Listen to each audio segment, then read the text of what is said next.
عليكم ورحمة الله وبركاته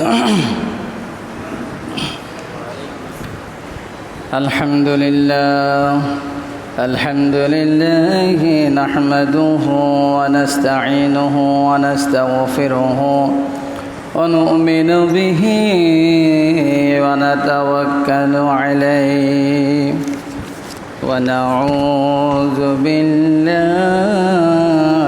من شرور أنفسنا ومن سيئات أعمالنا من يهد الله فلا مضل له ومن يضلله فلا هادي له ونشهد أن لا إله إلا الله وحده لا شريك له ونشهد أن سيدنا وحبيبنا ومولانا محمد أما بعد فقد قال الله تعالى في كلامه المجيد وفرقانه الحميد أعوذ بالله من الشيطان الرجيم بسم الله الرحمن الرحيم ولا تبرجن تبرج الجاهلية الأولى إلى آخر الآية.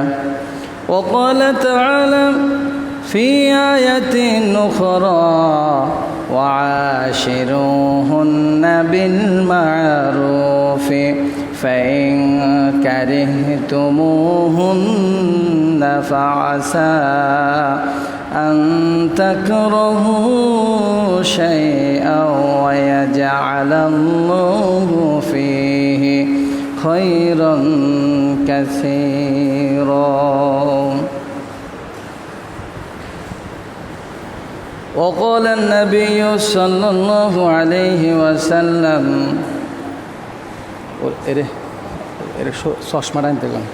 وقال النبي صلى الله عليه وسلم ألا فاستوصوا بالنساء خيرا.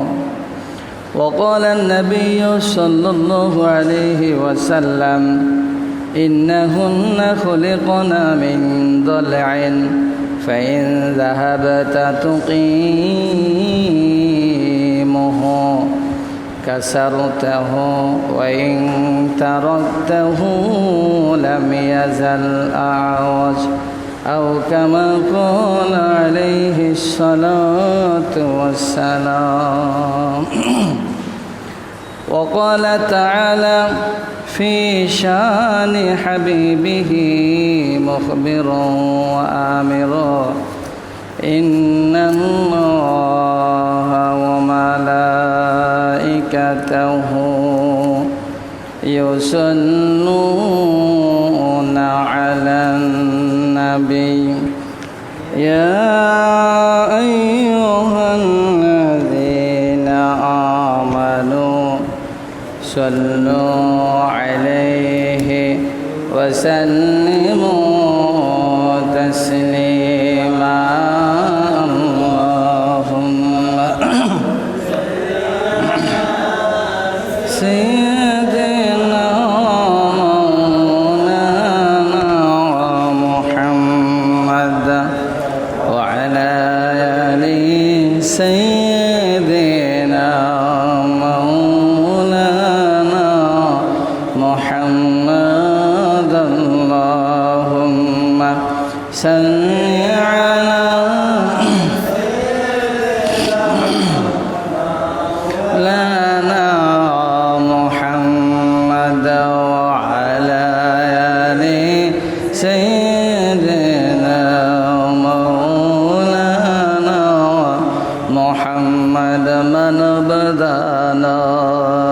পশু পাখি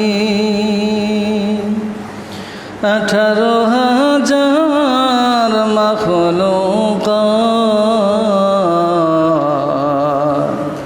আল্লাহর তাসবিহ নবীর দুরূদ পড়েন তারা দিবারাত আল্লাহুম্মা সাল্লি আলা সাইয়্যিদিনা মাওলানা মুহাম্মদ ওয়া আলা আলি সাইয়্যিদিনা মাওলানা মুহাম্মদ বানিশি মনরে আমার আর দিও না যন্ত্রণা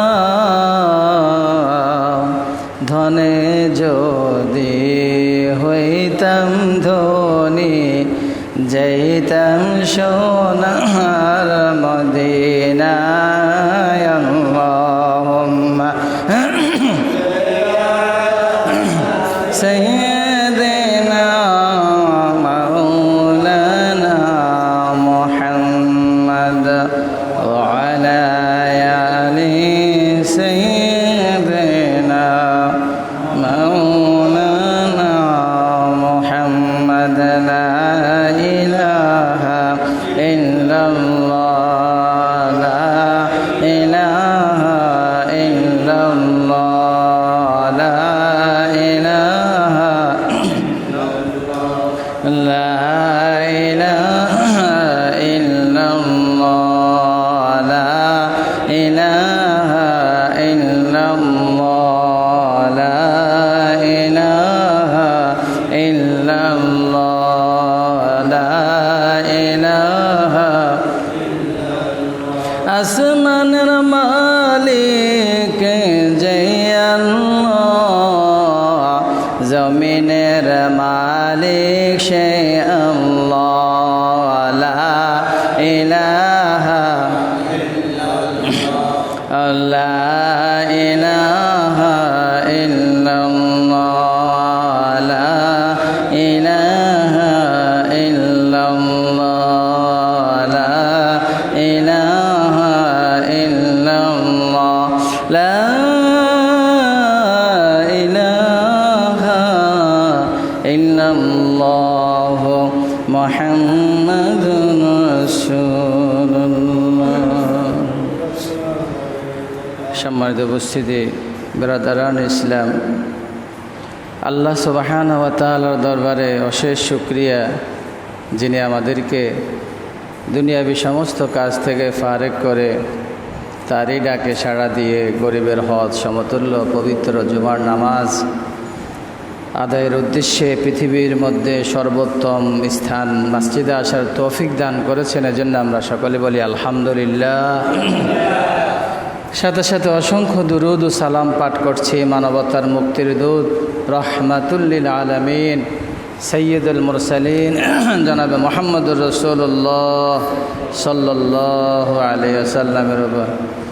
সাথে সাথে বাবা আদম আলাইহিস সালাম হতে আজ পর্যন্ত যত মানুষ যারা পরিমাণ ঈমান নিয়ে হলেও কবরবাসী হয়ে গেছেন, আল্লাহ পাক যেন সকলকে মাফ করে দেন, সকলে বলি আমিন।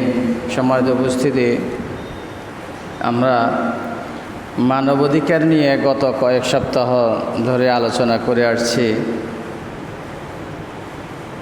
আজ আমরা আমাদের সমাজের, বিশেষ করে পারিবারিক জীবনের সবচেয়ে গুরুত্বপূর্ণ একটা পার্ট, একটা অংশ, সেটা হলো স্বামী এবং স্ত্রী। একটা পরিবার শুরু হয় কি দিয়ে? স্বামী স্ত্রী দিয়ে। স্বামী স্ত্রী থেকে শুরু হয় একটি পরিবার, একটা পরিবার থেকে হয় একটা সমাজ, একটা সমাজ থেকে হয় কি একটা গ্রাম, একটা গ্রাম থেকে হয় একটা ইউনিয়ন, একটা ইউনিয়ন থেকে হয় একটা উপজেলা, একটা উপজেলা থেকে হয় একটা জেলা, জেলা থেকে হয় বিভাগ, বিভাগ থেকে হয় একটা দেশ। এই স্বাধীন একটা দেশকে একটা একটা দ্বীপকেও যদি কেউ স্বাধীন করে ওই দ্বীপটাকে ওইভাবে ভাগ করতে হয়। তো এই হিসেবে একটা দেশের সর্বাধিক গুরুত্বপূর্ণ একটা অংশ হইল স্বামী এবং স্ত্রী। কারণ মানুষ একা বাস করতে পারে না। মানুষকে বলা হয় সামাজিক জীব, সোশ্যাল বিং, সামাজিক জীব।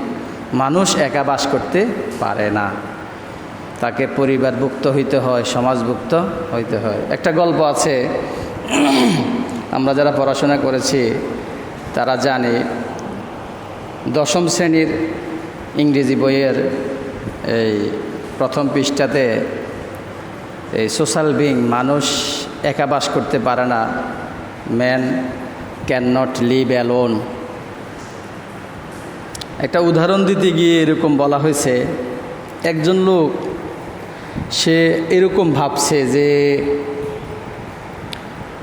পরিবারে আছি, আজকে বউর সাথে মার ঝগড়া, কালকে আমার ভাইয়ের সাথে ঝগড়া, এরপরে গালাগালি, মারামারি, হানাহানি, কাটাকাটি, এই একটা না একটা প্রতিদিন বা প্রতি সপ্তাহে লেগেই আছে। আর ভালো লাগে না, এই সমাজে এই পরিবারে আর থাকবো না, জঙ্গলে চলে যাব, জঙ্গলে গিয়ে সেখানে একা একা বাস করব, সেখানে হয়তো সুখ পাব। তখন ওই লোকটা চলে গেল কোথায়? জঙ্গলে। জঙ্গলে গিয়ে সে একটা কাঠ, বাঁশ দিয়ে, খড়কুটা দিয়ে একটা ঘর উঠাইছে। ঘর উঠানোর পরে এখন সে থাকা শুরু করছে।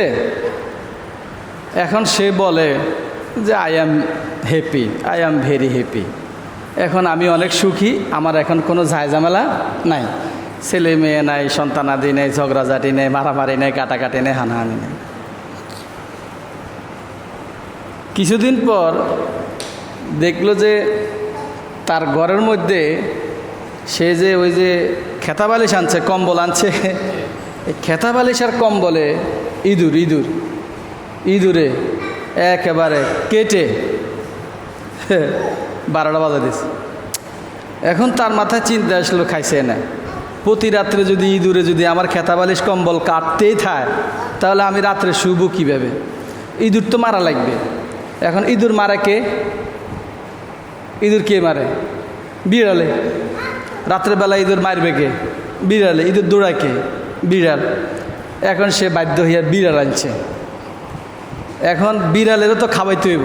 কি খাওয়াইতে হইব? দুধ। বিড়ালে খায় দুধ, মাছের কাঁটা, মাছ। এখন সে বাধ্য হইয়া গরু ফালা শুরু করল, বিড়ালের দুধ খাওয়াইতে হইব।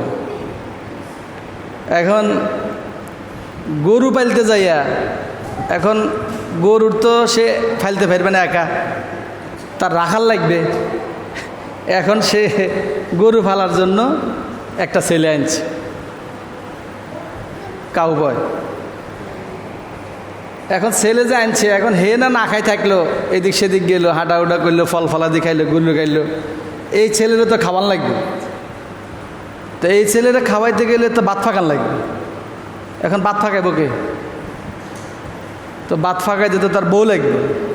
সে বাধ্য হইয়া বিয়ে করল, বউ নিয়ে আসল। তো কি হইল? সে যে পরিবার থেকে ভাগি চলে আসছে, সেই পরিবার আবার হয়ে গেছে। তো এই উদাহরণ দ্বারা এটাই বুঝাচ্ছেন লেখক, man can not live alone. মানুষ একা বাস করতে পারে না, তাকে পরিবারে বাস করতে হয়, সমাজে বাস করতে হয়। আবার ইসলামে নবীজি বলছেন লা রহবানিয়াতা বিল ইসলাম, ইসলামে বৈরাগ্যতা নাই। আপনি ঘর বাড়ি, বউ বাল বাচ্চা সব ছাড়ি দিয়া জঙ্গলে চলে যাবেন, ইসলাম এটা সাপোর্ট করে না। আপনার ইবাদত আল্লাহ কবুল করবে না। ঘর বাড়ি ছাড়ি দিয়া, বউ হোলামাইয়া ছাড়ি দিয়া, সমাজ ছাড়ি দিয়া, ফ্যামিলি পরিবার ছাড়ি দিয়া যদি আমি জঙ্গলে চলে যাই আল্লাহর ইবাদতের জন্য, ওই ইবাদত অ্যাকসেপ্ট হবে না আল্লাহর কাছে। আপনাকে এই ফ্যামিলিতে, এই সংসারে, এই পরিবারে থাকি বউ হোলামাইয়া বাল বাচ্চার সাথে থাকি, এদের হক আদায় করে আল্লাহর হক আদায় করবেন, আপনি দুনিয়াতেও সফল, আখিরাতেও সফল। তো সেই সুবাদে আমাদের পরিবারের বড় মেন একটা ভিত্তি, একটা পাঠ হলো কে? স্বামী আর স্ত্রী। আপনার যত ধরনের ঝগড়া হয় ফ্যামিলির মধ্যে, আপনি একটা জিনিস খেয়াল করে দেখেন, এই দুইটা জোড়া থেকেই হয়। আপনি বলবেন মুরব্বির ভিতরে ঝগড়া, সেখানেও দেখবেন যে আপনার মা বাবা। এরপরে যুবক যুবতীদের মধ্যে ঝগড়া, এখানে আসা দেখবেন মেনটা স্বামী স্ত্রী। এরপরে স্বামী স্ত্রী থেকে কি হয়? ছেলে মেয়ে। তো ছেলে মেয়ে হইলে তো ঝগড়াঝাটি, এটাও সূত্র। তার মানে পরিবারের মূল ভিত্তিকে স্বামী আর স্ত্রী বন্ধন, এবং এই বন্ধনটা ইসলামে ঈমানের অর্ধেক বলা হয়েছে। তার মানে বিয়ের আগ পর্যন্ত আপনার ঈমান থাকে অর্ধেক, আর বিবাহ শাদী করলে আপনার ঈমান হয় পরিপূর্ণ। যেমন আন-নিকাহু নিসফুল ঈমান। তার মানে বন্ধনটা কত গুরুত্বপূর্ণ, ফ্যামিলিটা কত গুরুত্বপূর্ণ। এখন এই ফ্যামিলি, এই বন্ধনটা আমরা পরিবারে চলতে গিয়ে, চালাইতে গিয়ে অনেক ধরনের ঝগড়াঝাটি, সমস্যা, ফাসাদ, ভেজাল হয়নি? হয়। এখন যাতে করে আমাদের এই পরিবারের মূল ভিত্তি স্বামী এবং স্ত্রীর মাঝে সমস্যা হবে, এটাই সত্য, এটাই বাস্তবতা, কারণ শয়তান তো আছে, যাতে কম হয় আমার আপনার পারিবারিক জীবনে, আমি আপনি যাতে শান্তি পাই, এই জন্য ইসলাম বিস্তারিতভাবে অনেক গুরুত্বপূর্ণ কতগুলো সূত্র বাতলাই দিয়েছেন। এই সূত্রগুলো যদি আমাদের মাথায় থাকে সব সময়, তাহলে দেখবেন আপনার পরিবারটা হবে জান্নাত, আমার আপনার পরিবারটা হবে জান্নাত।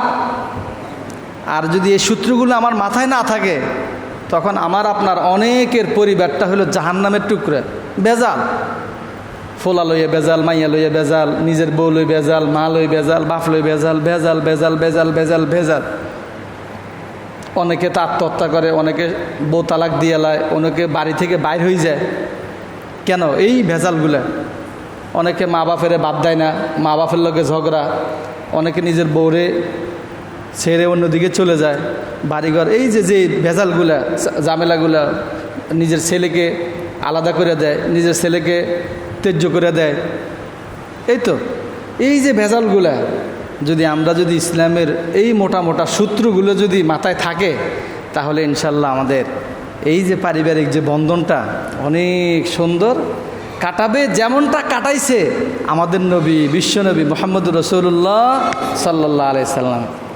ওনার স্ত্রী একাধিক ছিল, অনেক সন্তানাদি ছিলেন, কিন্তু পরিবারটা ছিল একটা জান্নাতের টুকরে। এরপর ওনাকে যারা অনুসরণ করছে তারা কারা? সাহাবাই কেরাম। ওনাকে যারা অনুসরণ করছে তাদের জীবনটাও ছিল জান্নাতের টুকরা। তাদের ঘরে খাদ্য ছিল না, দিনকে দিন উপোস ছিল, কিন্তু শান্তি ছিল। ঘরে খাদ্য ছিল না, তারা অন্যের হাতে বন্দী ছিলেন, তারপরেও তারা শান্তিতে ছিল। অন্যের হাতে বন্দী কিন্তু শান্তিতে ছিল। কেন শান্তিতে ছিল? ওই যে তারা ইসলামের বিধান, ইসলামের যে মূল সূত্রগুলো, ওই সূত্রগুলো তারা ফলো করছে।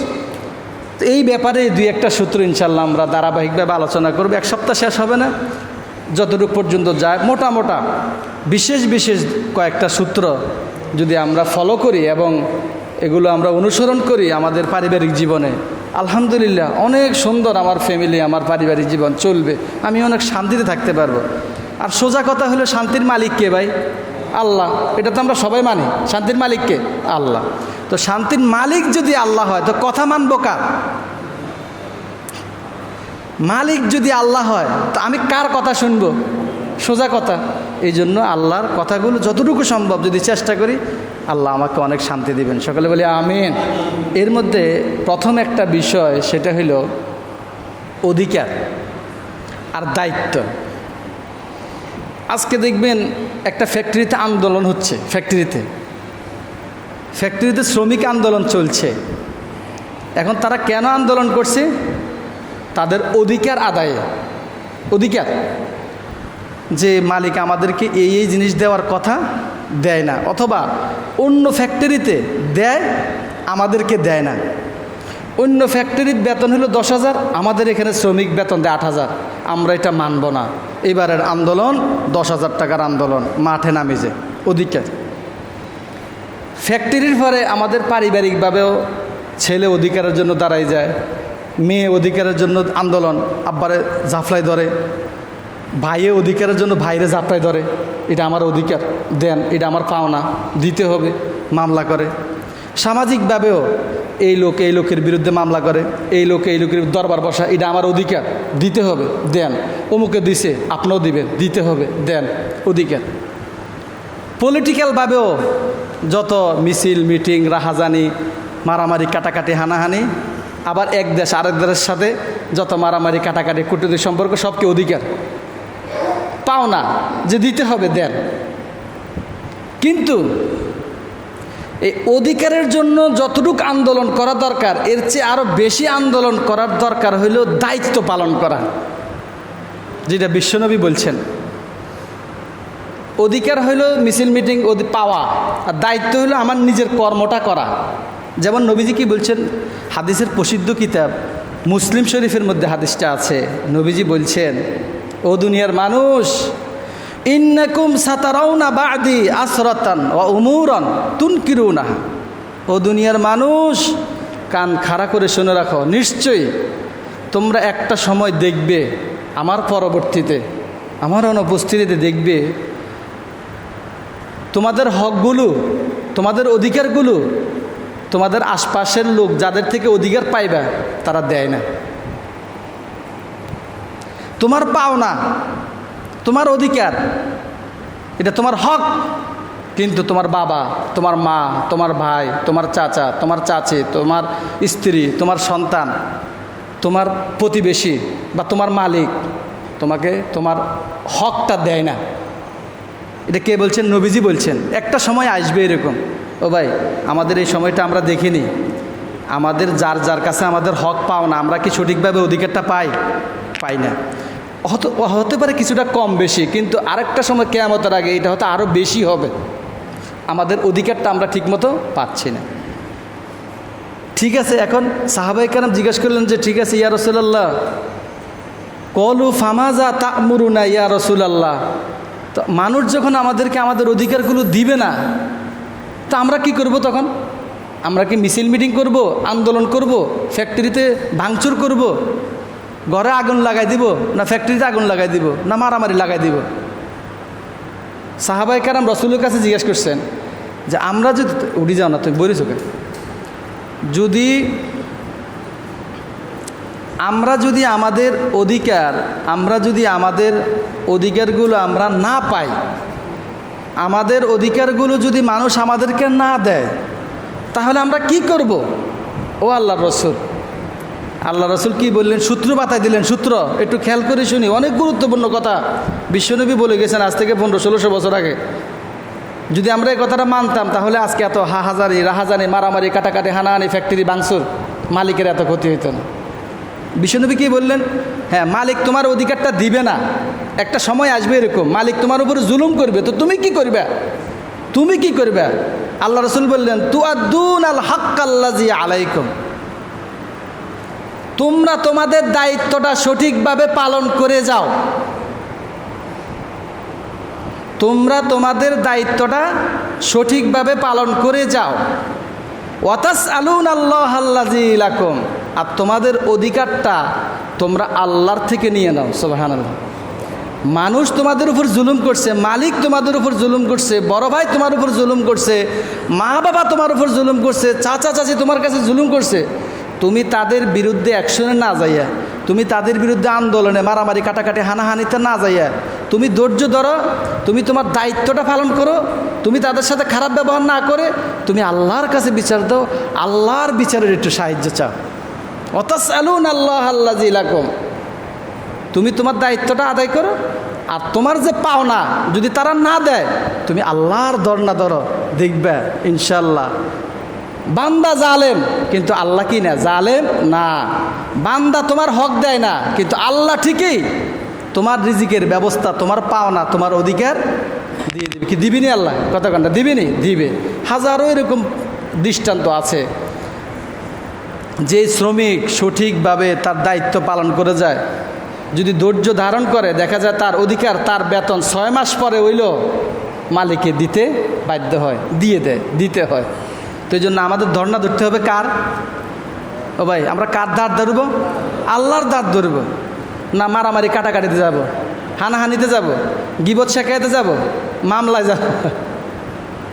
ফলাফলটা কি হয়? অনেক সময় লাভের চেয়ে অনেক বড় ক্ষতি হইয়া যায়। রেশারেশি, হিংসা এগুলো বাড়ে। এছাড়া ফলাফল কি হয়? ভাই ভাই রেশারেশি বাড়ে, বাপে ফুতে রেশারেশি বাড়ে, বন্ধু বন্ধু রেশারেশি বাড়ে, সমাজে কোলাহল বাড়ে। এই তো আজকে আমরা অনেকে বলি, আরে মানুষ মানুষের জন্য। আগে যেমন মানুষ মানুষের প্রতি একটা মানবতা, মায়া, মহব্বত, ভালোবাসা ছিল, এখন এগুলো নাই। এখন কেমন জানি সবাই সবাই মনে হয় যেন পর। কিন্তু একটা সময় এটা ছিল না। এটার কারণ কি? এই কারণ হলো আজকে আমরা আল্লাহর কথা থেকে অনেক দূরে, নবীর কথা থেকে অনেক দূরে। তাই আমরা কি অধিকারের জন্য যুদ্ধ করব না দায়িত্বের জন্য যুদ্ধ করব? দায়িত্বের জন্য। আমি আমার দায়িত্ব পালন করে যাব, দেওয়ার মালিককে আল্লাহ। আরে আমি যাই যেই মালিকের দায়িত্ব পালন করতেছি, ওই মালিকটা আমার হাজত পূরণ করতে পারবে না। আমার হাজত তো পূরণ করবে কে? আল্লাহ। ওই মালিক আমার 10,000 টাকা বেতন দিল, কিন্তু আমার এমন একটা রোগ হইল যে রোগের মধ্যে এখন 1 লাখ টাকা দরকার। মালিককে বেতন দেয় 10,000, আমার লাগবে কত? কত না লাগবে কত? 1 লাখ। এই মালিক কি দিবে? তাহলে কোন মালিক দিবে? কত? আসল মালিক দিবে। এই জন্য তোমরা পাওনার জন্য তোমরা আসল মালিকের দন্না ধরো। এই মালিকের বিরুদ্ধে যাইয়া মামলা, শেকায়েত, মারামারি, হানাহানি, কাটাকাটি কইরো না। এতে তোমার ফলাফল লাভের চেয়ে ক্ষতিটা বেশি হবে, যেটা হচ্ছে আজকে আমাদের। আপনি পাচ্ছেন সামান্য কিছু, কিন্তু এই পাওনাতে আপনার সারা জীবনের জন্য যে দাগটা আপনার অন্তরে লাগতেছে, এই দাগটা এখন 1 লক্ষ টাকা আদায় করলেন, কিন্তু পরবর্তীতে এই দাগটা 10 কোটি টাকা দ্বারাও আপনি মিটাইতে পারবেন না। যে আঘাতটা লাগছে, 1 লক্ষ টাকার আন্দোলন করতে যাইয়া যে আঘাতটা আপনি দিয়েছেন, এটাই বাস্তবতা, এটাই সত্য। তো অধিকার এবং দায়িত্ব, এটা আমাদের নবীজির আদেশ। অধিকারের আন্দোলনের চেয়ে তোমরা দায়িত্বের আন্দোলনটা ভালো করে করো, কাজটা ঠিকমতো আদায় করে যাও। দেওয়ার মালিক আল্লাহ, আল্লাহ তোমাকে দিবে, আল্লাহ তোমাকে ঠকাইবে না। 1 2 নাম্বার হইল, এবার আমরা আসি পারিবারিক জীবনে। আমরা যে অধিকার আর দায়িত্ব, নারী অধিকার, স্বামী অধিকার, স্ত্রীর অধিকার। এখন অধিকারের জন্য আমরা সবাই যুদ্ধ করি। স্ত্রী স্বামীর জন্য যুদ্ধ করে, আমার এই অধিকার আমাকে দিতে হবে। আমার স্বামী আমাকে এটা দেয় না, এটা দেয় না, এটা দেয় না, এটা দেয় না, এটার কাছে যায়, এটার কাছে যায়, এটার কাছে যায়, দেয় না। আবার স্বামী আবার স্ত্রীর বিরুদ্ধে বোনের কাছে, ফুফুর কাছে, মার কাছে, আর বউ আর কথা শুনে না, এটা করছে, কি আমি কি কথাটা মিছা কথা কইতেছে? এটা আমাদের সমাজের চিত্র। আমার স্বামীরও অভিযোগ, স্ত্রীর থেকে আমি হক পাই না। আবার স্ত্রীর অধিকার, আমার স্বামী আমার হক, আমার অধিকার আদায় করে না। অহরহর এটা ঘটছে আমাদের প্রায় ফ্যামিলিতে। আসল বিষয়টা এই জন্য নবীজি বলছেন, ঠিক আছে তোমার স্বামী তোমার হক আদায় করে না, তুমি তোমার স্বামীর দায়িত্বটা পালন করো। যদি তোমার স্বামী তোমার প্রতি অবহেলা করে, অবিচার করে, আল্লাহ তোমার প্রতি অবিচার করবে না। অনেক সময় স্বামী স্ত্রী ঝগড়া লাগে, স্বামী যদি খারাপ হয়, তালাক হয়ে যায়, এরপর এই মেয়েটার জন্য আল্লাহ এমন একটা স্বামীর ব্যবস্থা করে দেয়, জান্নাত হয়ে যায় দুনিয়াতে। কি হয়নি? কথা হয়। আবার স্ত্রী খারাপ করলে, স্বামী যদি স্বামীর দায়িত্ব পালন করে দেয়, একসময় তালাক হয়ে গেলে পরবর্তীতে আল্লাহ এই স্বামীর জন্য এমন একটা স্ত্রীর ব্যবস্থা করে দেয়, তার তুলনায় অনেক কি। কথাটা কি সত্য না মিথ্যা? বাস্তবতা এটাই। আপনি আপনার দায়িত্বটা পালন করে যান। ফয়সালার মালিককে আল্লাহ, দেওয়ার মালিককে আল্লাহ। আল্লাহ আপনাকে ঠকাবে না, আপনার দায়িত্ব পালন করে যান। তাই স্বামী স্ত্রীর অধিকার আলোচনা করার আগে আমাদের এই দায়িত্বটা, আমার স্বামী আমার প্রতি অবিচার করছে, আপনাকে নবীজির ওই কথাটা মনে রাখতে হবে। আমি আমার স্বামীর হক পর্যাপ্ত পরিমাণে আদায় করে যাই। 1 দিন 2 দিন 3 দিন, 1 বছর 2 বছর 3 বছর 4 বছর, আল্লাহ দেখতেছেন, আল্লাহর বিচার আসবে। এরকম এক পক্ষ দুই পক্ষ এই কথাটা মাথার মধ্যে রাখা।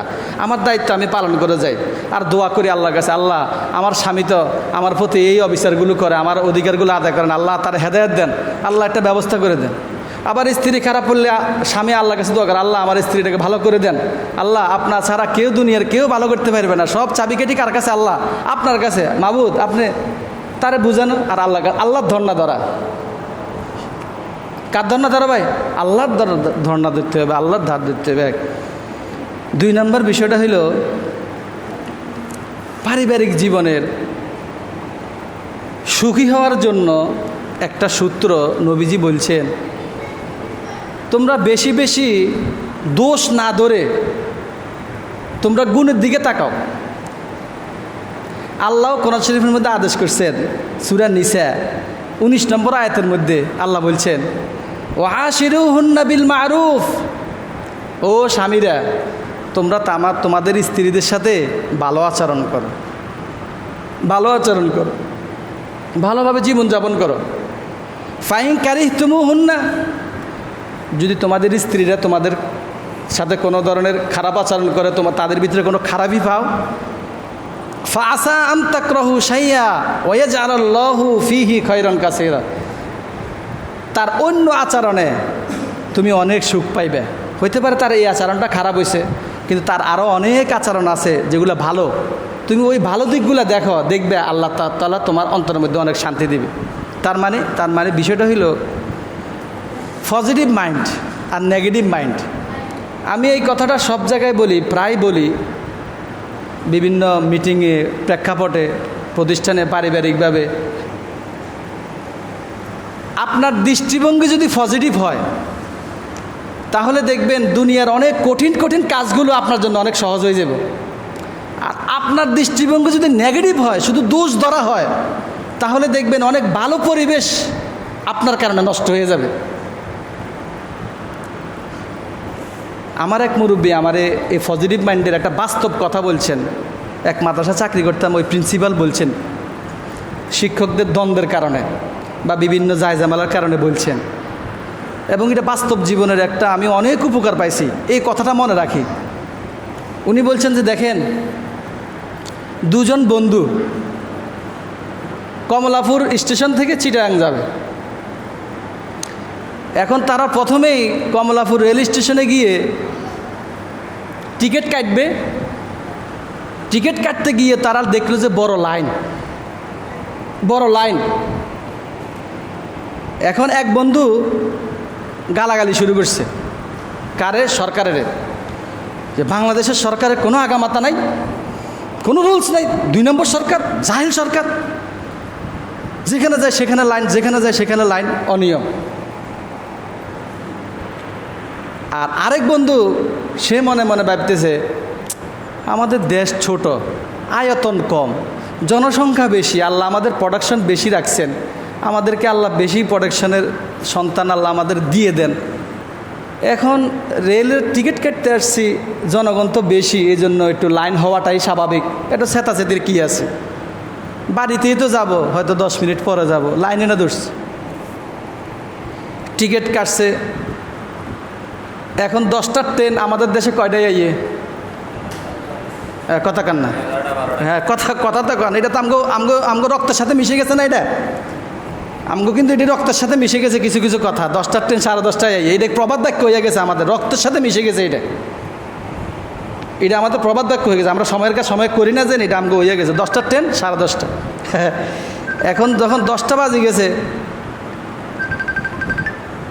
10টা বাজে গেছে, এখন আসবে আপনার,